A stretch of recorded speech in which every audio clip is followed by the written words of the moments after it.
Hi cinema lovers, welcome back to Rajarao reviews. ఈరోజు మనం walking of the nation ఓటీటీలో అయితే రిలీజ్ అయింది. మరి ఈ సిరీస్ జలీల్ వాళ్ళ బ్యాక్డ్రాప్లో నడుస్తూ ఉంటుంది అనమాట. ఇది ఇంటెన్సివ్ పొలిటికల్ డ్రామాగా అయితే ఉంటుంది. మరి ఈ సిరీస్ చూడాల్సిందేనా? Let's find out.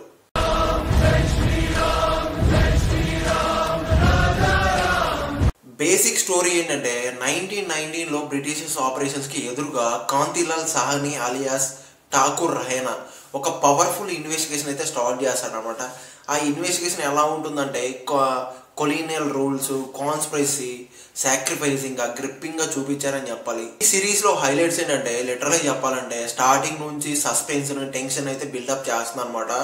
ప్రతి ఒక్క ఎపిసోడ్లో ట్విస్ట్ అండ్ టర్న్స్తో ఒక డీప్ ఎమోషనల్తో ప్రతి ఒక్కటి చాలా ఎంగేజింగ్గా చాలా గ్రిప్పింగ్గా తీసుకెళ్లారని చెప్పాలి.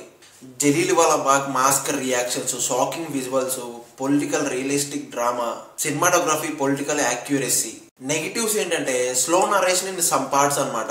ఆ కోర్ట్ సీన్స్లో కొంచెం ఎమోషనల్ డెప్త్ కొంచెం తగ్గిందని చెప్పాలి. ఫైనల్ వర్డిక్ట్ ఏంటంటే ఓవరాల్గా హిస్టరీ లవర్స్, పొలిటికల్ డ్రామా ఫ్యాన్స్కి ఈ సిరీస్ అని చెప్పాలి. ఈ సిరీస్ నా పర్సనల్ రేటింగ్ పక్కనేస్తున్నాను, చూసేయండి. మీరు ఈ సిరీస్ చూసారా? మీకు ఈ సిరీస్ ఎలా అనిపించింది? మీ ఒపీనియన్ తప్పకుండా కామెంట్లో కామెంట్ చేసి చెప్పండి. అలాగే నా రివ్యూ నచ్చితే ఒక లైక్, షేర్, కామెంట్ అన్నీ కొట్టేసాను ఫ్రెండ్స్. Thank you.